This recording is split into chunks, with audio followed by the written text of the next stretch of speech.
কিভাবে আমরা আল্লাহ রাব্বুল আলামিনকে অস্বীকার করতে পারি, তার অবাধ্য হতে পারি, যখন আমরা ছিলাম মৃত। মানে আল্লাহ রাব্বুল আলামিন আগে সৃষ্টি করেছেন মৃত্যু, তারপরে জীবন।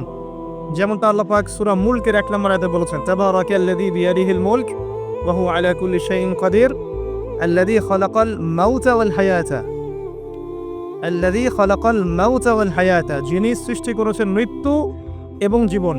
আল্লাহ পাক বলেননি আল্লাযী খালাকাল হায়াতা ওয়াল মাউতা, আল্লাহ বলছেন আল্লাযী খালাকাল মাউতা ওয়াল হায়াতা, যে আল্লাহ পাক মৃত্যু সৃষ্টি করেছেন, তারপর সেখান থেকে জীবন সৃষ্টি করেছেন। কি জন্যে? লিয়াবলুয়াকুম আইয়ুকুম আহসানু আমালা। আল্লাহ পাক শুধু দেখতে চান যে দুনিয়ার জীবনে কে আমলে সর্বোত্তম। এই পরীক্ষাটা করার জন্য আল্লাহ রাব্বুল আলামিন জীবন এবং মৃত্যু সৃষ্টি করেছেন। আমরা এটাও জানি যে আল্লাহ রাব্বুল আলামিন যখন আমাদের মায়ের গর্ভে এই রূহটাকে পাঠিয়ে দেন, তার আগে আমরা একটা মাংসের পিণ্ড ছিলাম, আলাক। কোরআনের ভাষায় হচ্ছে আলাক, মানে জমাট বাঁধা রক্তপিণ্ড। এখানে কোনো প্রাণ ছিল না। এরপর আল্লাহ পাকের হুকুমে সেখানে দুজন ফেরেশতা আল্লাহর পক্ষ থেকে রূহ নিয়ে আসেন। যখন ভ্রূণের বয়স হয় 4 মাস 10 দিন, তখন সেখানে ভ্রূণের মধ্যে রূহটাকে ফুঁকে দেওয়া হয় এবং বাচ্চাটা নড়াচড়া শুরু করে। এর আগ পর্যন্ত কিন্তু বেবি নড়াচড়া করে না। এবার এই যে দুনিয়ার জীবনটা আল্লাহ পাক দিলেন, এই জীবনটা দেওয়ার পরে এর হায়াত হবে সর্বোচ্চ 60, 70, 80, 100, 200, 500, 1000 বছর। আল্লাহ পাক ভালো জানেন। আল্লাহ পাক বলছেন এই জীবনটাই তোমাদের একমাত্র জীবন নয়। তোমরা কিভাবে আল্লাহকে অস্বীকার করছো? তোমরা আগে মৃত ছিলে, ওই যে জমাট বাঁধা রক্তপিণ্ড ছিলে। সুম্মা ইউহয়িকুম, এরপর আল্লাহ পাক তোমাদেরকে জীবন দিলেন, মানে দুনিয়ার জীবন আমরা পেলাম। এটাই চূড়ান্ত জীবন নয়। সুম্মা ইউমিতুকুম, তোমরা আবারও এরপর মৃত্যুবরণ করবে। ওই মৃত্যুর পরে আল্লাহ পাক বলছেন সুম্মা ইউহয়িকুম, আবারও তোমাদেরকে আমি জীবন দিব। তার মানে 2টা জীবন, 2টা মৌত। আর শেষের জীবনের পরে আল্লাহ পাক বলছেন সুম্মা ইলাইহি তুরজাউন, এরপরে আল্লাহ পাক বলেননি যে আবারও জীবন দিব, আবার মৃত্যু দিব। শেষে গিয়ে আল্লাহ পাক বলছেন এরপর তোমরা আমার কাছে ফিরে আসবে। তার মানে কিয়ামতের মাঠে মৃত্যুকে জবাই করে দেওয়া হবে। এটাও হাদিসে এসেছে। কিয়ামতের মাঠে যখন সমস্ত মানুষকে আল্লাহ পাক উঠাবেন, হিসেব নিকেশ নেওয়া হবে এবং চুল ছেঁড়া বিশ্লেষণ করা হবে, যার ব্যাপারে নবী সাল্লাল্লাহু আলাইহি ওয়াসাল্লাম বলছেন একটা শিংওয়ালা ছাগল যদি একটা শিং ছাড়া ছাগলকে গুঁতো দিয়ে থাকে অন্যায়ভাবে, কিয়ামতের মাঠে আল্লাহ পাক ওই শিংহীন ছাগলকে শিং দিয়ে বলবেন তুমি গুঁতা মেরে এখন প্রতিশোধ নাও। আর বিচারটা এতটাই সূক্ষ্ম হবে। এরপর আল্লাহ পাক মৃত্যুকে হাজির করবেন একটা প্রাণীর রূপে, একটা পশু বা একটা প্রাণীর রূপে মৃত্যুকে ডেকে আনা হবে এবং একে জবাই করে দেওয়া হবে। মানে মৃত্যুকেও মৃত্যুবরণ করতে হবে।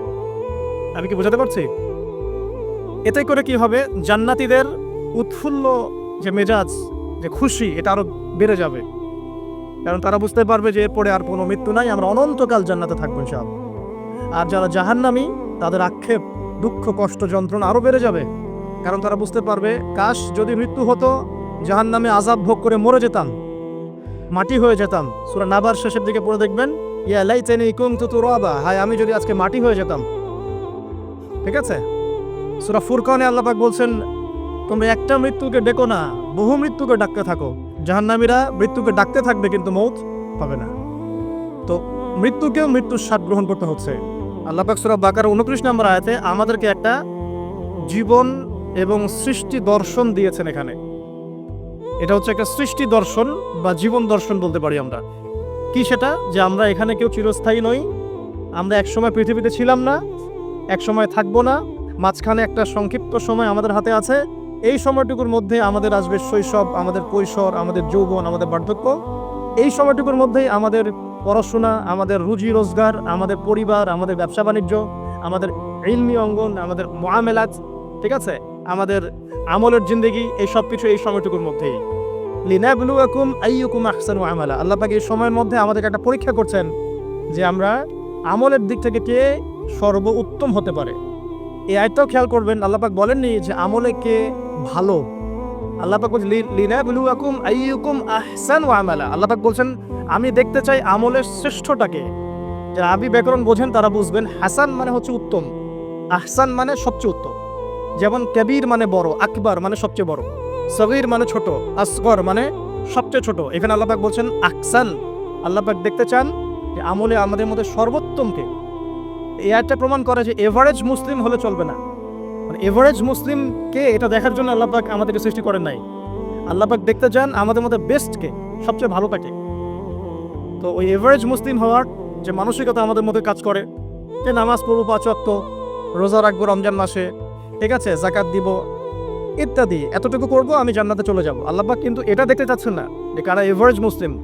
লিনাবলুয়াকুম আইয়ুকুম আহসানু আমালা, আল্লাহ পাক দেখতে চান সবচেয়ে শ্রেষ্ঠকে আমলের দিক থেকে।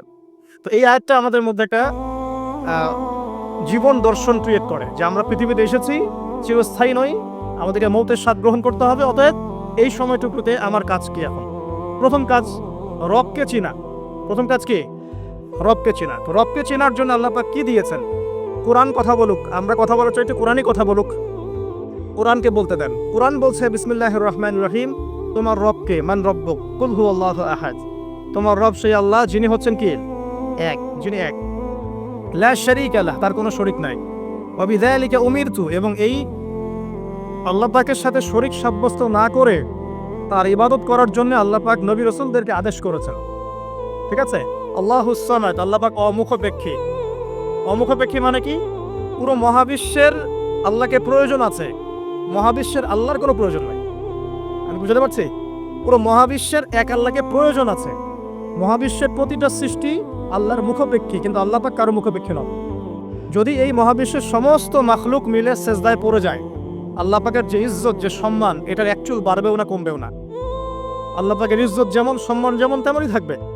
একইভাবে পুরো মহাবিশ্বের সমস্ত মানুষ যদি আল্লাহর সাথে কুফরি করে, আল্লাহর বিধানের পরোয়া করে না, আল্লাহ পাকের হুকুম আহকামের পরোয়া করে না, আল্লাহর ইজ্জত, সম্মান, ক্ষমতার যাররা পরিমাণও কমে যাবে না। পুরো মহাবিশ্বের সমস্ত মাখলুক যদি একত্রিত হয়ে আল্লাহর কাছে চায় যে আল্লাহ আমাকে এটা দাও, আমাকে ওইটা দাও, আমার এটা দরকার, আমার ওটা দরকার, আল্লাহ পাক সবার চাহিদা যদি পূরণ করে দেন, আল্লাহর খাজানা থেকে যাররা পরিমাণ কমে যাবে না। আল্লাহুস সামাদ মানে এটা, আল্লাহ পাক অমুখপেক্ষী। লাম ইয়ালিদ ওয়া লাম ইউলাদ, তিনি কাউকে জন্মও দেননি, কারো কাছ থেকে তিনি জন্মও নেননি। এই যে এখন একটা প্রশ্ন, এখন তো মুক্ত চিন্তার নামে আমরা নাস্তিকতাকে প্রমোট করছি আর কি, হ্যাঁ, বাক স্বাধীনতার নামে, যে কি আল্লাহকে কে সৃষ্টি করলো? আল্লাহ যদি সব সৃষ্টি করে থাকে, নাউজুবিল্লাহ, আল্লাহকে কে সৃষ্টি করলো? আল্লাহকে যদি কেউ সৃষ্টি করে থাকে তাহলে সে তো আল্লাহর স্রষ্টা হয়ে যাবে, তাই নয় কি? নাউজুবিল্লাহ। আর এভাবে পিছনে যেতে যেতে তো একটা জায়গায় শেষ হতে হবে। একটা, আমরা যখন ফিলোসফি পড়েছিলাম, একটা তত্ত্ব ছিল, তার নাম হচ্ছে কার্যকারণ তত্ত্ব। কার্যকারণ তত্ত্ব মানে হচ্ছে প্রত্যেকটা কাজের পিছনে একটা কারণ থাকে। ঠিক আছে? এই যে ব্যথা হচ্ছে কেন? কোন একটা কারণ আছে। জ্বর কেন? একটা ভাইরাস আছে। মানে প্রত্যেকটা বিষয়ের পিছনে একটা কারণ আছে। এই কারণ যদি আপনি সার্চ করতে যান, এটা কেন? এই কারণে। ওইটা কেন? এই কারণে। ওইটা কেন? ওই কারণে। এই করতে করতে করতে আপনাকে একটা জায়গায় গিয়ে থামতে হবে। আর সেই মহান সত্তার নাম কি? আল্লাহ। এটা আমরা বিশ্বাস করি। এখন আপনি যতই প্রশ্ন করেন এভাবে, আপনি কোনো কুল কিনারা পাবেন না। এই জন্য নবী সাল্লাল্লাহু আলাইহি ওয়াসাল্লাম বলেছেন, যখনই তোমাদের মধ্যে এই চিন্তা আসবে যে আল্লাহ পাক সবকিছু সৃষ্টি করেছেন, তাকে আবার কে সৃষ্টি করলো, তখন আউযু বিল্লাহি মিনাশ শাইতানির রাজিম পরে বাম দিকে 3 বার থুতু ফেলবে। তাহলে শয়তানের ওয়াসওয়াসা তোমার মধ্য থেকে কেটে যাবে, কারণ শয়তান এই চিন্তাটা তোমার মধ্যে দিয়েছে। যেই শয়তান এই চিন্তা আপনার মধ্যে দিয়েছে, ওই শয়তান কিন্তু নাস্তিক নয়। আমি কোরআন থেকে প্রমাণ করছি, শয়তান কিন্তু আস্তিক। যখন শয়তানকে বের করে দেওয়া হচ্ছে জান্নাত থেকে, ওই যে সেজদা না করার কারণে, শয়তান বলেছে রব্বি আনজিরনি ইলা ইয়াউমি ইউবআসুন। শয়তান আল্লাহকে বলছে, রব্বি, হে আমার রব, আনজিরনি, আমাকে অবকাশ দিন, ইলা ইয়াউমি ইউবআসুন, সেই দিন পর্যন্ত যেদিন সবাইকে পুনরুত্থিত করা হবে। মানে এখানে শয়তান আল্লাহকে রব বলে ডাকছে, বুঝতে পারছেন না? শয়তান আল্লাহকে বলছেন রব্বি, হে আমার রব। তাহলে শয়তান কি আস্তিক না নাস্তিক? অথচ শয়তান পৃথিবীতে এসে চ্যালেঞ্জ নিয়েছে যে সে পুরো মানব জাতিকে জাহান্নামে নিয়ে যাবে। আর আল্লাহ পাক বলছেন, আমার মুখলেস বান্দাদের তুমি কোনো ক্ষতি করতে পারবে না। আবার শয়তান চ্যালেঞ্জ করছে, আমি ডান দিক থেকে আসবো, বাম দিক থেকে আসবো, সামন থেকে আসবো, পিছন থেকে আসবো, ওয়ালা তাজিদু আকসারাহুম শাকিরিন। আল্লাহ, আপনি বেশিরভাগকেই শুকরগুজার পাবেন না। যেটার বাস্তব প্রতিফলন আমরা এখন দেখছি। বেশিরভাগ মানুষ নামাজ পড়ে না, বেশিরভাগ দেখবেন রোজা রাখে না, বেশিরভাগই দেখবেন কোরআন পড়তে জানে না, ম্যাক্সিমাম সুদ খাচ্ছে, ম্যাক্সিমাম জেনা করে, মেজরিটি সংখ্যক মানুষ কিন্তু আল্লাহর বিধানের পরোয়া করছে না। অল্প কিছু মানুষই আল্লাহর বিধানের পরোয়া করছে। এই কথা আল্লাহ কোরআনে বলেছেন, ওয়া কলিলুম মিন ইবাদিয়াশ শাকুর, আমার শুকরগুজার বান্দার পরিমাণ হবে কি? খুব কম। এমনকি নবী সাল্লাল্লাহু আলাইহি ওয়াসাল্লাম হাদিসে বলেছেন যে আমার উম্মতের মধ্যেই ৭৩টা দল হয়ে যাবে। কয়টা? তার মধ্যে ৭২টা দল জাহান্নামে যাবে। নাউজুবিল্লাহ। আর মাত্র একটা দল যাবে জান্নাতে, যার ব্যাপারে নবীজি বলছেন মা আনা আলাইহি ওয়া আসহাবি, আমি যার উপরে আছি এবং আমার সাহাবীরা যার উপরে আছে। মানে পৃথিবীর যে কোনো জায়গার মানুষ, যে কোনো দেশ, যে কোনো ভাষা, যে কোনো রং বর্ণ ইত্যাদি, তার ঈমান, তার আকীদা, তার আমল যদি নবী এবং সাহাবীদের সাথে মিলে যায়, ইনশাআল্লাহ তাআলা সে জান্নাতে যাবে। এটার জন্যে একটা দল খুলে সবাইকে ওই দলের ফর্ম পূরণ করতে হবে জরুরি না। এটা ঈমানের ব্যাপার, আকীদা আমলের ব্যাপার। যে কোনো জায়গার মানুষ যদি আল্লাহ এবং তার রাসূল এবং তার সাহাবীদের মানহাজ ফলো করে, ইনশাআল্লাহ তাআলা সে জান্নাতে যাবে। আল্লাহ পাক আমাদেরকে তৌফিক দান করুন, আমিন। এখানে বলছিলাম একটা বিষয়, যে জীবন দর্শন পাওয়ার পরে আপনাকে রবকে চিনতে হবে। রবকে চেনার জন্য আমি সূরা ইখলাসটা বলছি, লাম ইয়ালিদ ওয়া লাম ইউলাদ। তাকে কেউ জন্ম দেয়নি, আল্লাহ পাক কারো কাছ থেকে জন্মিত নন। এখন কিছু মানুষ বলছে, পৃথিবীর কোটি কোটি শত কোটি মানুষ বলছে যে আল্লাহ পাকের সন্তান আছে, নাউজুবিল্লাহ। বলছে না, পৃথিবীর শত কোটি মানুষ বলছে যে আল্লাহর সন্তান আছে, নাউজুবিল্লাহ। আল্লাহ পাক সূরা মারিয়ামের মধ্যে বলছেন, এই যে তারা এই কথাটা বলছে, ইত্তাখাযাল্লাহু ওয়ালাদা, আল্লাহ পাক সন্তান গ্রহণ করেছেন, তার নাম ঈসা আলাইহিস সালাম, নাউজুবিল্লাহ। আল্লাহ বলছেন এই কথাটা যখন আসমানে ওঠে, আমরা যখন কথা বলি তখন কথাগুলো বায়ুমণ্ডলে ছড়িয়ে পড়ে না? এই কথা যখন বায়ুমণ্ডলে ছড়িয়ে পড়ে, আসমানের দিকে ওঠে, তখন আসমান এবং জমিন লজ্জায়, অপমানে, কষ্টে ফেটে পড়তে চায়। যেমন এই কথাটা মানুষ বলে, ইত্তাখাযাল্লাহু ওয়ালাদা, নাউজুবিল্লাহ। তো দেখুন, বেশিরভাগ মানুষ কিন্তু বলছে যে আল্লাহর সন্তান আছে, নাউজুবিল্লাহ। আবার ইহুদি যারা, তারা বলছে ওজায়ের আলাইহিস সালাম আল্লাহর পুত্র, নাউজুবিল্লাহ। খ্রিস্টানরা বলছে ঈসা ইবনে মারিয়াম আল্লাহর পুত্র, নাউজুবিল্লাহ। এখন আমরা যেটা কথা বলি না, যে বেশিরভাগ মানুষ যা বলবে সেটাই সঠিক, তাহলে কি এই বেশিরভাগ মানুষ যে বলছে আল্লাহর সন্তান আছে এটা সঠিক? তাহলে এখানে কিন্তু এই কনসেপ্টটা টিকছে না। বেশিরভাগ মানুষ যা বলবে তা সঠিক হবে তখনই যখন তাদের কথা কোরআন সুন্নাহর মানদণ্ডে হবে। যদি বেশিরভাগ মানুষ বলে হ্যাঁ সুদ হারাম, অবশ্যই হারাম, বিকজ কোরআন সুন্নাহ এটা হারাম করেছে। যদি বেশিরভাগ মানুষ বলে সুদ হালাল, আপনি কি করবেন? মানবেন? যদি বেশিরভাগ মানুষ বলে মদ হালাল, জিনা হালাল, হ্যাঁ, তাহলে এই যে একটা কনসেপ্ট চালু হয়ে গেছে আমাদের মধ্যে, এটা কিন্তু ডেমোক্রেসি না, এটা ডেমোক্রেসির ভুল ব্যাখ্যা। হ্যাঁ, বেশিরভাগ মানুষ এর কথা মতামত কখন গ্রহণযোগ্য হবে? যখন সেটা আল্লাহ পাকের ঐশী গ্রন্থের আলোকে হবে, তখন অবশ্যই নিঃসন্দেহে এটা গ্রহণযোগ্য হবে। কিন্তু যদি বেশিরভাগ মানুষ আল্লাহ এবং তার রাসূলের বিধানের বাইরে কথা বলে, হালাল করে দেয় মদকে, জেনাকে হালাল করে দেয়, আপনার এই যে পর্নোগ্রাফিকে হালাল করে দেয়, সুদকে হালাল করে দেয়, তাহলে কি আমরা হালাল মেনে নিব? যদি মেনে নেন তখন কিন্তু আপনি আল্লাহ পাকের সাথে শিরক করলেন। এটা সূরা তাওবার 31 নম্বর আয়াতে পড়ে দেখবেন, লাম ইয়ালিদ ওয়া লাম ইউলাদ, আল্লাহ পাক কাউকে জন্ম দেননি, কারো কাছ থেকে জন্মিতও নন। ওয়া লাম ইয়াকুল লাহু কুফুয়ান আহাদ, এটা আরো ম্যাসিভ। আল্লাহ পাকের সমতুল্য কিচ্ছু নাই। মানে কোনো কিছু যদি আপনার চিন্তায়ও আসে যে এটা আল্লাহর সমকক্ষ হতে পারে, নাউজুবিল্লাহ, সাথে সাথেই ওই কনসেপ্টটা বাতিল করতে হবে। কারণ আল্লাহ পাকের সমকক্ষ কিছু হতেই পারে না। কিছু মানুষ আছে, মুসলিমদের মধ্যেও দেখা যায় যে আল্লাহ পাকের গুণ এবং আসমা ও সিফাতগুলোকে মানুষের সাথে তুলনা করছে না? অনেকেই বলেছে যে আল্লাহ পাকের হাত এই যে আমাদের হাতের মতো, নাউজুবিল্লাহ। এইসব কথা বলা যাবে না। অনেকে বলেছে আল্লাহ পাকের পা মানুষের পায়ের মতো, আল্লাহ পাকের চেহারা মানুষের চেহারার মতো। অনেক ফিলোসফিক্যাল বই আমরা পড়েছি, এগুলোতে অনেক মানুষ এই কথাগুলো লিখেছে, এগুলো সম্পূর্ণ বাতিল আকিদা। লাইসা কামিসলিহি শাই, আল্লাহ পাকের মতো কিছুই নাই, কোনো কিছুই তার সাথে সাদৃশ্য হওয়ার যোগ্য নয়। এখানে যদি কোনো মুসলিম এরকম আকীদা পোষণ করে থাকে, এটাও একটা বাতিল আকীদা হবে। সামনে আসেন, আল্লাহকে চিনতে হলে আপনাকে আরেকটা আয়াত আমি শোনাচ্ছি, ইনশাআল্লাহ এটা যথেষ্ট হবে। আল্লাহ রাব্বুল আলামিন বলছেন, আল্লাহ পাক, লা ইলাহা ইল্লাহু, আল্লাহ পাক তিনি যিনি ছাড়া কোনো ইলাহ নাই। আল্লাহু লা ইলাহা ইল্লা হুয়াল হাইয়ুল কাইয়ুম, তিনি হাই এবং কাইয়ুম, হাইয়ুল কাইয়ুম, চিরঞ্জীব, চিরস্থায়ী। চিরঞ্জীব মানে কি? মানে যখন কিছু ছিল না আল্লাহ পাক ছিলেন, যখন কিছু থাকবে না আল্লাহ পাক থাকবেন। সময়ের ঊর্ধ্বে আল্লাহ রাব্বুল আলামিন, সময়ের চেয়ে অনেক ঊর্ধ্বে, বরং সময় তো আল্লাহই সৃষ্টি করেছেন, আর আমরা সবাই সময়ের মধ্যে পড়ে আছি। আমাদের এখানে দিন রাত যেমন আল্লাহ রাব্বুল আলামিনের কাছে এমন নয়, মোটেই এমন নয়, বরং কিয়ামতের দিনটাই হবে আল্লাহ পাকের হিসেবে আমাদের দিনের চেয়ে 50,000 বছরের সময়। তাহলে এই সময়ের যে একটা আমরা গোলক ধাঁধায় পড়ে আছি, এক একটা গ্রহের সময় এক এক রকম, এক একটা গ্যালাক্সিতে সময় এক এক রকম। আল্লাহ পাক এগুলোর ঊর্ধ্বে, চিরঞ্জীব, চিরস্থায়ী। আপনারা যারা সায়েন্সে পড়েছেন, আপনারা ওই যে আইনস্টাইনের সূত্র পড়েছেন না, যে সময়ের আলোর বেগে যদি কোনো বাহন ছুটে মহাকাশে, তাহলে পৃথিবীতে দেখা গেল একজনের বয়স 25, ও মহাকাশে 25 বছর ঘুরে আসলো, এসে দেখেছে, আবার পৃথিবীতে এসে দেখলো তার ওই ভাই যার বয়স 25 ছিল তার বয়স এখন 50, কিন্তু ওই বেচারার বয়স কিন্তু 25ই থেকে গেছে। এই সূত্রটা জানেন না? তো সময় কিন্তু সব জায়গায় একরকম নয়, এখানে অনেক ব্যাপার আছে। আল্লাহ রাব্বুল আলামিন চিরঞ্জীব এবং চিরস্থায়ী। আল্লাহু লা ইলাহা ইল্লা হুয়াল হাইয়ুল কাইয়ুম লা তাখুযুহু সিনাতুন ওয়া লা নাওম। আল্লাহ পাক বলছেন তাকে তন্দ্রাও স্পর্শ করে না, নিদ্রাও স্পর্শ করতে পারে। তন্দ্রা কি? এই যে আমাদের ঝিমুনি আসে, এটা তন্দ্রা। আর নিদ্রা কি? আমরা যেটা ঘুমিয়ে যাই, এটা নিদ্রা। তো নিদ্রাকে বলা হয়েছে মৃত্যুর ভাই। এই কারণে জান্নাতে মানুষ যখন যাবে তাদের ঘুম হবে না, মানে জান্নাতে কোনো ঘুম নাই, কারণ ঘুম হচ্ছে মৃত্যুর ভাই। তো আল্লাহ পাককে ঘুমও স্পর্শ করতে পারে না এবং ঝিমুনি তন্দ্রাও স্পর্শ করতে পারে না। এমন একটু চিন্তা করে দেখেন, এই লক্ষ কোটি বছর ধরে যে মহাকাশ চলছে সৃষ্টির পর থেকে, আল্লাহ রাব্বুল আলামিন একটা মুহূর্ত সময়কে রেস্ট নিয়েছেন? একটা জাররা পরিমাণ সময়কে তিনি রেস্ট নিয়েছেন? তাহলে সেই মহান সত্তা যিনি এক জাররা পরিমাণ সময়ও তার ক্লান্তি বোধ হয় না, তার কোনো ঘুম আসে না, তার কোনো তন্দ্রা স্পর্শ করে না, তা আমরা সেই আল্লাহর বান্দা হয়ে কি আল্লাহর বিধান বা তার আনুগত্যের বাইরে যাওয়া ঠিক হবে? এটা সহ আল্লাহকে চিনতে শিখুন। আল্লাহ পাক কে? আল্লাহ রাব্বুল আলামিন তো এমন একজন সত্তা যে আপনি সারাটা জীবন আল্লাহর বিপক্ষে চলেছেন, আজকে 2 রাকাত নামাজ পড়ে যদি তওবা করে ফিরে আসেন, ইমিডিয়েটলি আল্লাহ পাক আপনাকে মাফ করতে পারেন। আবার আপনি সারা জীবন ভালো কাজ করেছেন, শেষে গিয়ে এমন একটা কথা বললেন, এমন একটা কাজ করলেন, হতে পারে সেই কাজের জন্য আল্লাহ না করুক আপনার জাহান্নামের ফয়সালা হয়ে যেতে পারে।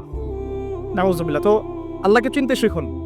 তিনি আর রাজ্জাক, আপনি রিজিক দেন, জন্ম দিয়েছেন, সৃষ্টি করেছেন, পরিণত করেছেন, আমাদেরকে আকৃতি দিয়েছেন, আমাদের জান, আমাদের মাল, আমাদের ইজ্জত সম্মান, পরিবার, প্রতিপত্তি সবকিছুর মালিককে? সবকিছুর মালিক আল্লাহ রাব্বুল আলামিন। এই কনসেপ্ট যার মনে ক্লিয়ার, ইনশাআল্লাহ তাআলা তার মনে লা ইলাহা ইল্লাল্লাহ ঠিক আছে। আর যার মনের মধ্যে লা ইলাহা ইল্লাল্লাহ ঠিক আছে, ইনশাআল্লাহ সে একদিন না একদিন জান্নাতে যাবে ইনশাআল্লাহ। আসুন সামনে যাই। লা তাকুযুহু সিনাতুন ওয়া লা নাওম লাহু মা ফিস সামাওয়াতি ওয়া মা ফিল আরদ।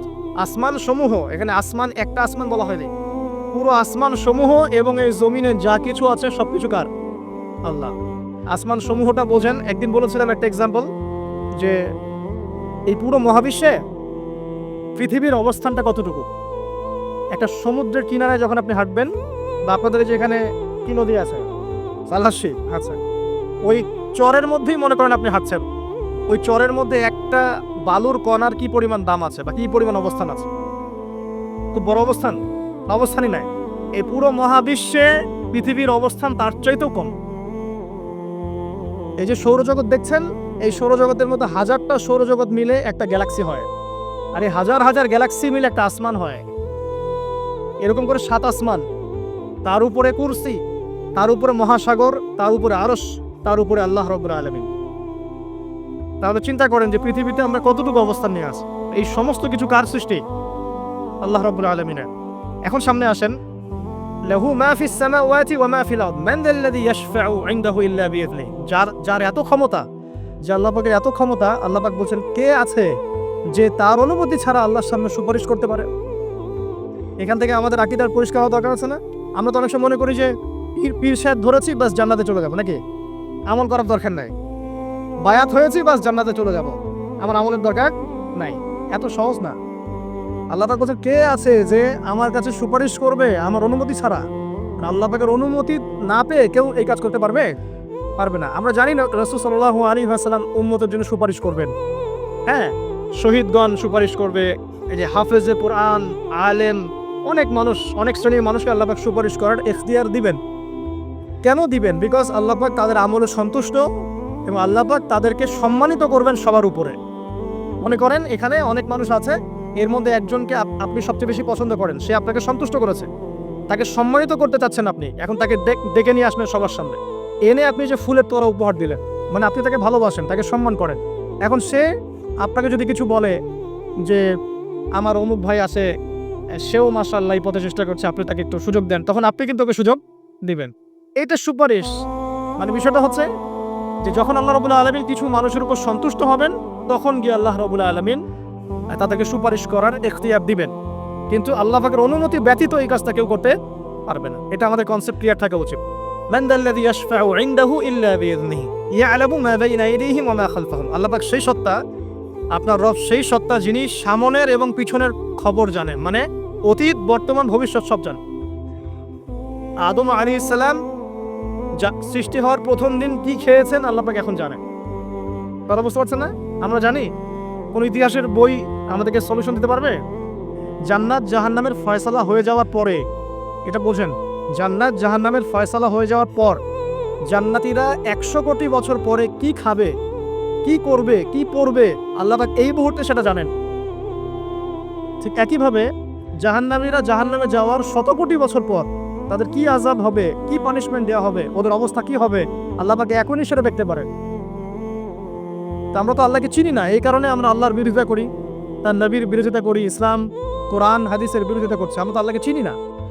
আল্লাহ পাক বলছেন ইয়ালামু মা বাইনা আইদিহিম ওয়া মা খালফাহুম, সামনে পিছনে যা আছে, অতীত, বর্তমান, ভবিষ্যৎ সব আল্লাহ পাক জানেন। ইয়ালামু মা বাইনা আইদিহিম ওয়া মা খালফাহুম ওয়া লা ইউহিতুনা বিশাইইন মিন ইলমিহি ইল্লা বিমা শা। আল্লাহ পাকের যে মহা জ্ঞান, অসীম জ্ঞান, এই জ্ঞানটাকে কোনো কিছুই পরিব্যাপ্ত করতে পারে না। এই যে ইসলামের এগেইনস্টে যত প্রশ্ন করা হয়, আল্লাহকে কে সৃষ্টি করলো, ইসলামে ওই বিধান কেন, হ্যাঁ পর্দা কেন, কেন বহুবিবাহ, কেন এইটা, কেন সেইটা, এই যে যত প্রশ্ন এখন করা হয় মুক্ত চিন্তার নামে, এটার একমাত্র কারণ কি জানেন? একমাত্র কারণ জ্ঞানের স্বল্পতা। কারণ তাদের ক্ষুদ্র জ্ঞান আল্লাহ পাকের বিশাল জ্ঞানকে পেনিট্রেট করতে পারে না। এই কারণে ওদের কাছে মনে হয় এইটা কেন, ওইটা কেন, এইটা কেন। এখানে বিষয়টা হচ্ছে যে মহান সত্তা পুরো মহাবিশ্ব সৃষ্টি করেছেন, নিঃসন্দেহে তার জ্ঞান আমার জ্ঞানের চেয়ে অনেক বেশি। এবং তিনি যে বিধানটা নাজিল করবেন, যা বলবেন, তার প্রতিটা অক্ষর নিঃসন্দেহে সত্য। এটা আমার বুঝে আসুক বা না আসুক, আমাকে আত্মসমর্পণ করতে হবে, এটা বুদ্ধিমানের কাজ। এর মধ্যে অনেক কিছুর ব্যাখ্যা আমি বের করতে পারবো, অনেক কিছু হয়তো পারবো না। যেটা পারবো সেটা আলহামদুলিল্লাহ, যেটা পারবো না ইনশাল্লাহ আগামীতে হয়তো সেটা বের হবে, হবে না? কোরআন দিয়ে প্রত্যেকটা যুগ এবং জিজ্ঞাসার জবাব দেওয়া হয়েছে না? এখন হয়তো ওয়ার্ল্ডে এমন নতুন নতুন কিছু মাসালা এসেছে যেগুলো এখন পর্যন্ত আবিষ্কৃত হচ্ছে না, হয়তো সামনের দিনগুলোতে দেখবেন ঠিকই এগুলো আবিষ্কার হয়েছে। দেখবেন হয়তো কয়েকদিন পর যদি নাসা বলে যে হ্যাঁ জান্নাত জাহান্নাম বলে কিছু আছে, আমরা দেখেছি, ওরা এখন বলছে না মহাবিশ্ব ওইখানে প্রাণ আছে, এই আছে, সেই আছে, মানুষ বিশ্বাস করছে। কয়েকদিন পর যদি তারা এই কথাটা বলে, তখন দেখবেন সারা বিশ্বের মানুষ বিনা বাক্যে বিশ্বাস করবে। যেটা আগামীতে হবে সেটা আল্লাহ পাক আগেই জানিয়ে দিয়েছেন। তো প্রকৃত মুসলিম এবং বুদ্ধিমান মুসলিম সে যে নিঃশর্তভাবে আল্লাহ পাকের এই বিধানগুলোকে মেনে চলে, এখানে কোনো প্রশ্ন করতে যায় না। কারণ সে জানে আমার জ্ঞানটা সসীম, আল্লাহ পাকের জ্ঞান অসীম। ক্ষুদ্র জ্ঞান কখনো আল্লাহর মহাজ্ঞানকে পেনিট্রেট করতে পারে না। এটা আল্লাহ পাক বলছেন যে আল্লাহর মহাজ্ঞানকে কোনো সত্তাই পরিবেষ্টন করতে পারবে না ইল্লা বিমা শা। যতটুকু জ্ঞান তিনি দিতে চান এতটুকু বাদ দিয়ে, যতটুকু জানিয়েছেন এতটুকু বাদ দিয়ে আমরা জানি না। যেমন কিয়ামতের অনেক সাইনের কথা বলা আছে না, এক্স্যাক্টলি কোন দিনে কিয়ামত হবে কেউ বলতে পারবে না। আল্লাহ পাক যতটুকু চান এতটুকু আমরা জানি। ইয়ালামু মা বাইনা আইদিহিম ওয়া মা খালফাহুম ওয়া লা ইউহিতুনা বিশাইইন মিন ইলমিহি ইল্লা বিমা শা ওয়াসিআ কুরসিয়ুহুস সামাওয়াতি ওয়াল আরদ। আল্লাহ পাক বলেন এই মহাবিশ্বকে আল্লাহ পাকের কুরসিটা ঘিরে রেখেছে। এই কুরসি কিন্তু আরশ নয়, এই কুরসি পুরো মহাবিশ্বকে ঘিরে রেখেছে। এর উপরে আছে মহাসাগর, তার উপরে আছে আরশে আযীম। ঠিক আছে, ওয়াসিআ কুরসিয়ুহুস সামাওয়াতি ওয়াল আরদ ওয়া লা ইয়াউদুহু হিফযুহুমা ওয়া হুয়াল আলিয়্যুল আযীম। এবং এই পুরো মহাবিশ্বকে পরিচালনা করতে বা নিয়ন্ত্রণ করতে আল্লাহ পাকের যাররা পরিমাণও কোনো কষ্ট হয় না। তো এই হচ্ছে আপনার রব, যে রব আপনাকে সৃষ্টি করেছেন এবং দুনিয়াতে একটা হায়াত দিয়েছেন এবং আপনাকে তিনি মৃত্যু দিবেন, এরপর আবার পুনরুজ্জীবিত করবেন, তারপর বিচার ফয়সালা হবে, এরপর হয় জান্নাত না হলে জাহান্নাম। না, আপনি আপনার রবকে চিনতে শিখুন, তাহলে ইনশাআল্লাহ তাআলা এটা আপনার জন্য সহজ হবে আল্লাহর আনুগত্য করা, তার দাসত্ব করা। এরপর কি আল্লাহ পাক কি করলেন? আল্লাহ রাব্বুল আলামিন রবকে চিনতে শেখানোর পরে আমাদেরকে পৃথিবীতে পাঠিয়েছেন। পৃথিবীতে পাঠিয়ে কি আল্লাহ পাক আমাদেরকে ছেড়ে দিয়েছেন? না, আল্লাহ রাব্বুল আলামিন ঐশী গ্রন্থ নাজিল করেছেন এবং এই ঐশী গ্রন্থটাই হচ্ছে সত্য মিথ্যার চূড়ান্ত মানদণ্ড। এখন রবকে চেনার পরে আপনাকে চিনতে হবে সত্য কোনটা, মিথ্যা কোনটা। কারণ আপনাকে জীবনে এখন চলার পথে অনেক কিছু ফেস করতে হবে। ফেস করতে গিয়ে হয় সত্যের পথে যাবেন, না হলে মিথ্যার পথে যাবেন। তাহলে আপনার আগে চেনার দরকার আছে কোনটা সত্য কোনটা মিথ্যা। এটার অ্যান্সারও কে দিবে? কোরআন দিবে। কোরআন বলছে সূরা কাহফের 29 নম্বর আয়াতে যে ওয়াকুলিল হাক্কু মির রাব্বিকুম। হে নবী মুহাম্মদ সাল্লাল্লাহু আলাইহি ওয়াসাল্লাম, আপনি বলে দিন সত্য সেটাই, হক সেটাই যা আপনার রবের পক্ষ থেকে নাজিল হয়। তার মানে যখন তাওরাত নাজিল হয়েছিল সেটাই হক ছিল, যখন জাবুর নাজিল হয়েছে ওটাই কিন্তু হক ছিল, ইনজিল নাজিলের সময় ইনজিল হক ছিল। এখন কোরআন নাজিল হয়েছে, কিয়ামত পর্যন্ত কোনো নবীও আসবেন না, আর কোনো কিতাবও আসবে না। তাহলে কোরআন এবং এর ব্যাখ্যা সুন্নাহই হচ্ছে সত্য মিথ্যার চূড়ান্ত মানদণ্ড। এখন দুনিয়াতে চলার পথে আপনি এখন একটা গাইডেন্স পেলেন, আমি যে এখন রবের কাছে ফিরতে হবে, জান্নাতে যেতে হবে, আমার গাইডেন্স লাগবে। গাইডেন্স কি পেলেন? কোরআন এবং হাদিস। এটাই হচ্ছে সত্যের চূড়ান্ত মানদণ্ড। আল্লাহ পাক অন্য আয়াতে বলেছেন, ওয়াকুলিল হাক্কু মির রাব্বিকুম ফালা তাকুনান্না মিনাল মুমতারিন। জেনে রাখো যে সত্য আল্লাহর পক্ষ থেকে আসে এবং তোমরা সন্দেহবাদীদের অন্তর্ভুক্ত হয়েও না। কোরআন সম্পর্কে আল্লাহ পাক এমন কথা বলেছেন সূরা হামিম সিজদার মধ্যে, তানজিলুম মিন হাকিমিন হামিদ। এই কোরআন হচ্ছে এমন একটা সত্তার পক্ষ থেকে এসেছে যে সত্তা হচ্ছে প্রশংসিত এবং মহিমান্বিত। লা ইয়াতিহিল বাতিলু মিন বাইনি ইয়াদাইহি ওয়ালা মিন খালফি। কোরআন এমন একটা কিতাব যার ডান বাম সামন পিছন কোনো দিক থেকেই বাতিল তাকে স্পর্শ করতে পারে না। সুবহানাল্লাহ। তো আপনি একটা গাইডেন্স পেলেন যে কি ফলো করবেন আপনি, ঠিক আছে? আল্লাহ পাক এটা কিন্তু সূরা বাকারাতেও বলেছেন, কুল নাহবিতু মিনহা জামিআ, তোমরা পৃথিবীতে নেমে যাও, ফাইম্মা ইয়াতিয়ান্নাকুম মিন্নি হুদান, তোমাদের কাছে আমার পক্ষ থেকে হেদায়েত আসবে, ফামান তাবিআ হুদায়া, যারা আমার হেদায়েত মেনে চলবে, ফালা খাউফুন আলাইহিম ওয়ালা হুম ইয়াহজানুন, তাদের কোনো ভয় নাই, কোনো দুশ্চিন্তাও নাই। ওয়াল্লাযীনা কাফারু ওয়া কাযযাবু বিআয়াতিনা, যারা কুফরি করবে এবং আমার আয়াতকে মিথ্যা প্রতিপন্ন করবে, উলাইকা আসহাবুন নার, এরা হবে জাহান্নামের অধিবাসী, হুম ফিহা খালিদুন। তাহলে আপনি গাইডেন্স কিন্তু পেয়ে গেলেন। কোত্থেকে আসবে গাইডেন্স? আল্লাহর পক্ষ থেকে। সর্বশেষ নবীকে মুহাম্মদ সাল্লাল্লাহু আলাইহি ওয়াসাল্লাম, সর্বশেষ গাইডেন্সটা কি তাহলে? কোরআন এবং এর ব্যাখ্যা কি হাদিস আছে না নাই? অনেকেই বলে কোরআনই যথেষ্ট, হাদিসের প্রয়োজন নাই। মূল কথা হচ্ছে এই যে এই কথার মধ্য দিয়ে আপনি কোরআনকে অস্বীকার করেছেন। আমি আপনাকে দেখাচ্ছি সূরা হাশরের ৭ নম্বর আয়াতে আল্লাহ পাক বলছেন যে রাসূল যাবেন, ওয়া মা আতাকুমুর রাসূলু ফাখুযু, রাসূলুল্লাহ সাল্লাল্লাহু আলাইহি ওয়াসাল্লাম তোমাদেরকে যা দেন তোমরা সেটা গ্রহণ করো, ওয়া মা নাহাকুম আনহু ফান্তাহু, এবং রাসূল সাল্লাল্লাহু আলাইহি ওয়াসাল্লাম যা থেকে বিরত থাকতে বলেছেন বিরত থাকো। এই যে রাসূল যা দেন, রাসূল যা বিরত থাকতে বলেন, এটা কোথায় আছে? হাদিসে। তাহলে আপনি যদি হাদিস না মানেন তাহলে কোরআনের এই আয়াতই ফলো করতে পারছেন না। এমন অনেক বিধান আপনি পাবেন যেগুলোর মূলনীতি কোরআনে দেয়া আছে, ব্যাখ্যা হাদিসে দেয়া আছে। আমাদের অনেকের একটা ধারণা যে কোরআন এবং হাদিস আলাদা আলাদা উৎস, আসলে এমনটা বিষয়টা নয়। কোরআন এবং হাদিস একই উৎস থেকে এসেছে, একই সত্তার পক্ষ থেকে আসা অভ্রান্ত সত্যের উৎস। ওয়া মা ইয়ানতিকু আনিল হাওয়া ইন হুয়া ইল্লা ওয়াহয়ু ইউহা। আল্লাহ পাক বলছেন রাসূল সাল্লাল্লাহু আলাইহি ওয়াসাল্লাম নিজের মন গড়া কোনো কথাই বলেন না, তিনি সে কথাটাই বলেন যা আল্লাহ তাকে ওহী করেন। রাসূল যে বলেছেন, এই যে দাড়ির কথা, টুপির কথা, এই যে আপনার পাগড়ির কথা, টাটের উপরে কাপড়ের কথা, এগুলোর মন থেকে বলেন নাই, নিজের ইচ্ছা থেকে বলেন নাই, আল্লাহ পাকের আদেশ এসেছে বলেই বলেছেন। প্রতিটা কথাই আল্লাহর ওয়াহী। এই কারণে এখানে কোরআন এবং হাদিস দুটো স্বাস্থ্য হয়েছে, আলটিমেটলি দুটোই কিন্তু একই উৎস থেকে আসা। এখন আপনি গাইডেন্স পেলেন দুনিয়াতে কি কি ফলো করে চলবেন। এখন এই কোরআন এবং হাদিস কি হাতে ধরিয়ে দেয়া যথেষ্ট? মানে কোরআনের একটা বই দিয়ে দিলাম, একটা হাদিসের বই দিয়ে দিলাম, ব্যাস এখন জীবন চলেন, পারবেন? পারা যায় না। কিভাবে আমরা আল্লাহ রাব্বুল আলামিনকে অস্বীকার করতে পারি, তার অবাধ্য হতে পারি, যখন আমরা ছিলাম মৃত? মানে আল্লাহ রাব্বুল আলামিন আগে সৃষ্টি করেছেন মৃত্যু, তারপরে জীবন। যেমনটা আল্লাহ পাক সূরা মুলকের ১ নম্বর আয়াতে বলেছেন, তাবারাকাল্লাযী বিয়াদিহিল মুলক ওয়া হুয়া আলা কুল্লি শাইইন কাদির আল্লাযী খালাকাল মাউতা ওয়াল হায়াতা, আল্লাযী খালাকাল মাউতা ওয়াল হায়াতা, যিনি সৃষ্টি করেছেন মৃত্যু এবং জীবন। আল্লাহ পাক বলেননি আল্লাযী খালাকাল হায়াতা ওয়াল মাউতা, আল্লাহ বলছেন আল্লাযী খালাকাল মাউতা ওয়াল হায়াতা, যে আল্লাহ পাক মৃত্যু সৃষ্টি করেছেন, তারপর সেখান থেকে জীবন সৃষ্টি করেছেন। কি জন্যে? লিয়াবলুয়াকুম আইয়ুকুম আহসানু আমালা। আল্লাহ পাক শুধু দেখতে চান যে দুনিয়ার জীবনে কে আমলে সর্বোত্তম। এই পরীক্ষাটা করার জন্য আল্লাহ রাব্বুল আলামিন জীবন এবং মৃত্যু সৃষ্টি করেছেন। আমরা এটাও জানি যে আল্লাহ রাব্বুল আলামিন যখন আমাদের মায়ের গর্ভে এই রূহটাকে পাঠিয়ে দেন, তার আগে আমরা একটা মাংসের পিণ্ড ছিলাম, আলাক, কোরআনের ভাষায় হচ্ছে আলাক, মানে জমাট বাঁধা রক্তপিণ্ড, এখানে কোনো প্রাণ ছিল না। এরপর আল্লাহ পাকের হুকুমে সেখানে দুজন ফেরেশতা আল্লাহর পক্ষ থেকে রূহ নিয়ে আসেন। যখন ভ্রূণের বয়স হয় 4 মাস 10 দিন, তখন সেখানে ভ্রূণের মধ্যে রূহটাকে ফুঁকে দেওয়া হয় এবং বাচ্চাটা নড়াচড়া শুরু করে। এর আগ পর্যন্ত কিন্তু বেবি নড়াচড়া করে না। এবার এই যে দুনিয়ার জীবনটা আল্লাহ পাক দিলেন, এই জীবনটা দেওয়ার পরে এর হায়াত হবে সর্বোচ্চ 60, 70, 80, 100, 200, 500, 1000 বছর। আল্লাহ পাক ভালো জানেন।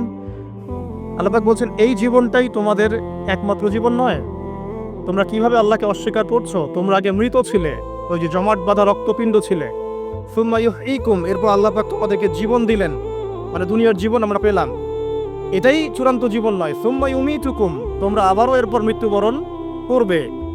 ওই মৃত্যুর পরে আল্লাহ পাক বলছেন সুম্মা ইউহয়িকুম, আবারও তোমাদেরকে আমি জীবন দিব। তার মানে দুইটা জীবন, দুইটা মৌত। আর শেষের জীবনের পরে আল্লাহ পাক বলছেন সুম্মা ইলাইহি তুরজাউন, এরপরে আল্লাহ পাক বলেননি যে আবারও জীবন দিব, আবার মৃত্যু দিব। শেষে গিয়ে আল্লাহ পাক বলছেন এরপর তোমরা আমার কাছে ফিরে আসবে। তার মানে কিয়ামতের মাঠে মৃত্যুকে জবাই করে দেওয়া হবে। এটাও হাদিস এসেছে, কিয়ামতের মাঠে যখন সমস্ত মানুষকে আল্লাহ পাক উঠাবেন, হিসেব নিকেশ নেওয়া হবে এবং চুল ছেঁড়া বিশ্লেষণ করা হবে, যার ব্যাপারে নবী সাল্লাল্লাহু আলাইহি ওয়াসাল্লাম বলছেন একটা শিংওয়ালা ছাগল যদি একটা শিং ছাড়া ছাগলকে গুঁতো দিয়ে থাকে অন্যায়ভাবে, কিয়ামতের মাঠে আল্লাহ পাক ওই শিংহীন ছাগলকে শিং দিয়ে বলবেন তুমি গুঁতা মেরে এখন প্রতিশোধ নাও। আর বিচারটা এতটাই সূক্ষ্ম হবে। এরপর আল্লাহ পাক মৃত্যুকে হাজির করবেন একটা প্রাণীর রূপে, একটা পশু বা একটা প্রাণীর রূপে মৃত্যুকে ডেকে আনা হবে এবং একে জবাই করে দেওয়া হবে, মানে মৃত্যুকেও মৃত্যুবরণ করতে হবে। আমি কি বোঝাতে পারছি? এতে করে কি হবে, জান্নাতীদের উৎফুল্ল যে মেজাজ, যে খুশি, এটা আরো বেড়ে যাবে। কারণ তারা বুঝতে পারবে যে এরপরে আর কোনো মৃত্যু নাই, আমরা অনন্তকাল জান্নাতে থাকবো ইনশাআল্লাহ। আর যারা জাহান্নামী তাদের আক্ষেপ, দুঃখ, কষ্ট, যন্ত্রণা আরো বেড়ে যাবে। কারণ তারা বুঝতে পারবে কাশ যদি মৃত্যু হতো, জাহান্নামে আযাব ভোগ করে মরে যেতাম, মাটি হয়ে যেতাম। সূরা নাবার শেষের দিকে পড়ে দেখবেন ইয়া লাইতানি কুনতু তুরাবা, হায় আমি যদি আজকে মাটি হয়ে যেতাম। ঠিক আছে? সূরা ফুরকানে আল্লাহ পাক বলছেন তোমরা একটা মৃত্যুকে ডেকো না, বহু মৃত্যুকে ডাকতে থাকো। জাহান্নামীরা মৃত্যুকে ডাকতে থাকবে কিন্তু মৌত পাবে না। তো মৃত্যুকেও মৃত্যুর স্বাদ গ্রহণ করতে হচ্ছে। আল্লাহ পাক সূরা বাকারা 29 নম্বর আয়াতে আমাদেরকে একটা জীবন এবং সৃষ্টি দর্শন দিয়েছেন এখানে। এটা হচ্ছে একটা সৃষ্টি দর্শন বা জীবন দর্শন বলতে পারি আমরা। কি সেটা? যে আমরা এখানে কেউ চিরস্থায়ী নই, আমরা একসময় পৃথিবীতে ছিলাম না, একসময় থাকবো না, মাঝখানে একটা সংক্ষিপ্ত সময় আমাদের হাতে আছে। এই সময়টুকুর মধ্যে আমাদের আসবে শৈশব, আমাদের কৈশোর, আমাদের যৌবন, আমাদের বার্ধক্য।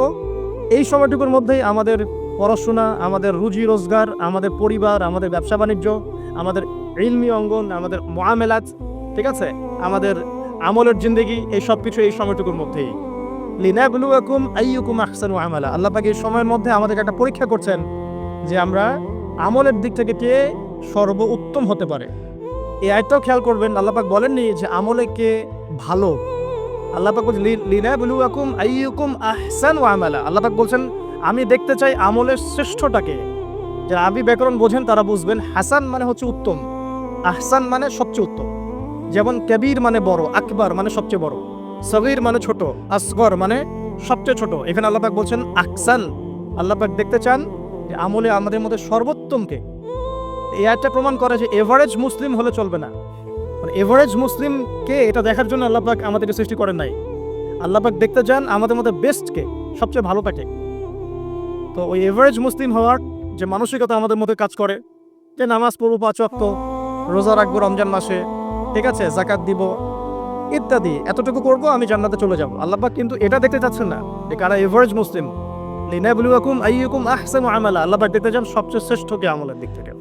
তো এই আয়াতটা আমাদের মধ্যে একটা জীবন দর্শন ক্রিয়েট করে যে আমরা পৃথিবীতে এসেছি, চিরস্থায়ী নই, আমাদেরকে মৌতের স্বাদ গ্রহণ করতে হবে। অতএব এই সময়টুকুতে আমার কাজ কি? এখন প্রথম কাজ রবকে চিনা। প্রথম কাজ কি? রবকে চেনা। তো রবকে চেনার জন্য আল্লাহ পাক কি দিয়েছেন? কোরআন কথা বলুক, আমরা কথা বলার চাইতে কোরআনই কথা বলুক। কোরআনকে বলতে দেন। কোরআন বলছে বিসমিল্লাহির রহমানির রহিম, তোমার রবকে, মান রব্বুক, কুল হুয়াল্লাহু আহাদ। তোমার রব সেই আল্লাহ যিনি হচ্ছেন কি? এক, যিনি এক, লা শারীকা লাহ, তার কোনো শরীক নাই। ওয়া বিযালিকা উমিরতু, এবং এই আল্লাহ পাকের সাথে শরীক সাব্যস্ত না করে তার ইবাদত করার জন্য আল্লাহ পাক নবী রাসূলদেরকে আদেশ করেছেন। ঠিক আছে? আল্লাহুস সামাদ, আল্লাহ পাক অমুখপেক্ষী। অমুখপেক্ষী মানে কি? পুরো মহাবিশ্বের আল্লাহকে প্রয়োজন আছে, মহাবিশ্বের আল্লাহর কোনো প্রয়োজন নাই। আমি বুঝতে পারছি? পুরো মহাবিশ্বের এক আল্লাহকে প্রয়োজন আছে। মহাবিশ্বের প্রতিটা সৃষ্টি আল্লাহর মুখপেক্ষী, কিন্তু আল্লাহ পাক কারো মুখপেক্ষী নয়। যদি এই মহাবিশ্বের সমস্ত মাখলুক মিলে সেজদায় পড়ে যায়, আল্লাহ পাকের যে ইজ্জত, যে সম্মান, এটার একচুল বাড়বেও না, কমবেও না। আল্লাহ পাকের ইজ্জত যেমন, সম্মান যেমন, তেমনই থাকবে। একইভাবে পুরো মহাবিশ্বের সমস্ত মানুষ যদি আল্লাহর সাথে কুফরি করে, আল্লাহর বিধানের পরোয়া করে না, আল্লাহ পাকের হুকুম আহকামে পরোয়া করে না, আল্লাহর ইজ্জত, সম্মান, ক্ষমতার যাররা পরিমাণে কমে যাবে। পুরো মহাবিশ্বের সমস্ত মাখলুক যদি একত্রিত হয়ে আল্লাহর কাছে চায় যে আল্লাহ আমাকে এইটা দাও, আমাকে ওইটা দাও, আমার এটা দরকার, আমার এটা দরকার, আল্লাহ পাক সবার চাহিদা যদি পূরণ করে দেন, আল্লাহর খাজানা থেকে যাররা পরিমাণ কমে যাবে না। তো আল্লাহুস সামাদ মানে এটা, আল্লাহ পাক অমুখাপেক্ষী। লাম ইয়ালিদ ওয়া লাম ইউলাদ, তিনি কাউকে জন্মও দেননি, কারো কাছ থেকে তিনি জন্মও নেননি। এই যে এখন একটা প্রশ্ন, এখন তো মুক্ত চিন্তার নামে আমরা নাস্তিকতাকে প্রমোট করছি আর কি, হ্যাঁ, বাক স্বাধীনতার নামে, যে কি আল্লাহকে কে সৃষ্টি করলো? আল্লাহ যদি সব সৃষ্টি করে থাকে, নাউজুবিল্লাহ, আল্লাহকে কে সৃষ্টি করলো? আল্লাহকে যদি কেউ সৃষ্টি করে থাকে তাহলে সে তো আল্লাহর স্রষ্টা হয়ে যাবে, তাই নয় কি? নাউজুবিল্লাহ। আর এভাবে পিছনে যেতে যেতে তো একটা জায়গায় শেষ হতে হবে। একটা, আমরা যখন ফিলোসফি পড়েছিলাম, একটা তত্ত্ব ছিল, তার নাম হচ্ছে কার্যকারণ তত্ত্ব। কার্যকারণ তত্ত্ব মানে হচ্ছে প্রত্যেকটা কাজের পিছনে একটা কারণ থাকে, ঠিক আছে? এই যে ব্যথা হচ্ছে কেন? কোন একটা কারণ আছে। জ্বর কেন? একটা ভাইরাস আছে। মানে প্রত্যেকটা বিষয়ের পিছনে একটা কারণ আছে। এই কারণ যদি আপনি সার্চ করতে যান, এটা কেন এই কারণে, ওইটা কেন এই কারণে, ওইটা কেন ওই কারণে, এই করতে করতে করতে আপনাকে একটা জায়গায় গিয়ে থামতে হবে। আর সেই মহান সত্তার নাম কি? আল্লাহ। এটা আমরা বিশ্বাস করি। এখন আপনি যতই প্রশ্ন করেন এইভাবে, আপনি কোনো কুল কিনারা পাবেন না। এই জন্য নবী সাল্লাল্লাহু আলাইহি ওয়াসাল্লাম বলেছেন, যখনই তোমাদের মধ্যে এই চিন্তা আসবে যে আল্লাহ পাক সবকিছু সৃষ্টি করেছেন, তাকে আবার কে সৃষ্টি করলো, তখন আউযু বিল্লাহি মিনাশ শাইতানির রাজিম পরে বাম দিকে 3 বার থুতু ফেলবে। তাহলে শয়তানের ওয়াসওয়াসা তোমার মধ্য থেকে কেটে যাবে, কারণ শয়তান এই চিন্তাটা তোমার মধ্যে দিয়েছে। যেই শয়তান এই চিন্তা আপনার মধ্যে দিয়েছে, ওই শয়তান কিন্তু নাস্তিক নয়। আমি কোরআন থেকে প্রমাণ করছি, শয়তান কিন্তু আস্তিক। যখন শয়তানকে বের করে দেওয়া হচ্ছে জান্নাত থেকে, ওই যে সিজদা না করার কারণে, শয়তান বলেছে রব্বি আনজিরনি ইলা ইয়াউমি ইউবআসুন। শয়তান আল্লাহকে বলছে, রব্বি, হে আমার রব, আনজিরনি, আমাকে অবকাশ দিন, ইলা ইয়াউমি ইউবআসুন, সেই দিন পর্যন্ত যেদিন সবাইকে পুনরুত্থিত করা হবে। মানে এখানে শয়তান আল্লাহকে রব বলে ডাকছে, বুঝতে পারছেন না? শয়তান আল্লাহকে বলছেন রব্বি, হে আমার রব। তাহলে শয়তান কি আস্তিক না নাস্তিক? অথচ শয়তান পৃথিবীতে এসে চ্যালেঞ্জ নিয়েছে যে সে পুরো মানব জাতিকে জাহান্নামে নিয়ে যাবে। আর আল্লাহ পাক বলছেন, আমার মুখলেস বান্দাদের তুমি কোনো ক্ষতি করতে পারবে না। আবার শয়তান চ্যালেঞ্জ করছে, আমি ডান দিক থেকে আসবো, বাম দিক থেকে আসবো, সামন থেকে আসবো, পিছন থেকে আসবো, ওয়ালা তাজিদু আকসারাহুম শাকিরিন। আল্লাহ, আপনি বেশিরভাগকেই শুকরগুজার পাবেন না। যেটার বাস্তব প্রতিফলন আমরা এখন দেখছি। বেশিরভাগ মানুষ নামাজ পড়ে না, বেশিরভাগ দেখবেন রোজা রাখে না, বেশিরভাগই দেখবেন কোরআন পড়তে জানে না, ম্যাক্সিমাম সুদ খাচ্ছে, ম্যাক্সিমাম জেনা করে, মেজরিটি সংখ্যক মানুষ কিন্তু আল্লাহর বিধানের পরোয়া করছে না। অল্প কিছু মানুষই আল্লাহর বিধানের পরোয়া করছে। এই কথাও আল্লাহ কোরআনে বলেছেন, ওয়া কলিলুম মিন ইবাদিয়াশ শাকুর, আমার শুকরগুজার বান্দার পরিমাণ হবে কি? খুব কম। এমনকি নবী সাল্লাল্লাহু আলাইহি ওয়াসাল্লাম হাদিসে বলেছেন যে আমার উম্মতের মধ্যেই ৭৩টা দল হয়ে যাবে। কয়টা? তার মধ্যে ৭২টা দল জাহান্নামে যাবে, নাউযুবিল্লাহ। আর মাত্র একটা দল যাবে জান্নাতে, যার ব্যাপারে নবীজি বলছেন, মা আনা আলাইহি ওয়া আসহাবি, আমি যার উপরে আছি এবং আমার সাহাবীরা যার উপরে আছে। মানে পৃথিবীর যে কোনো জায়গার মানুষ, যে কোনো দেশ, যে কোনো ভাষা, যে কোনো রং, বর্ণ ইত্যাদি, তার ঈমান, তার আকীদা, তার আমল যদি নবী এবং সাহাবীদের সাথে মিলে যায়, ইনশাআল্লাহ তাআলা সে জান্নাতে যাবে। এটার জন্য একটা দল খুলে সবাইকে ওই দলের ফর্ম পূরণ করতে হবে জরুরি না। এটা ঈমানের ব্যাপার, আকীদা, আমলের ব্যাপার। যে কোনো জায়গার মানুষ যদি আল্লাহ এবং তার রাসূল এবং তার সাহাবীদের মানহাজ ফলো করে, ইনশাআল্লাহ তাআলা সে জান্নাতে যাবে। আল্লাহ পাক আমাদেরকে তৌফিক দান করুন, আমিন। এখানে বলছিলাম একটা বিষয়, যে জীবন দর্শন পাওয়ার পরে আপনাকে রবকে চিনতে হবে।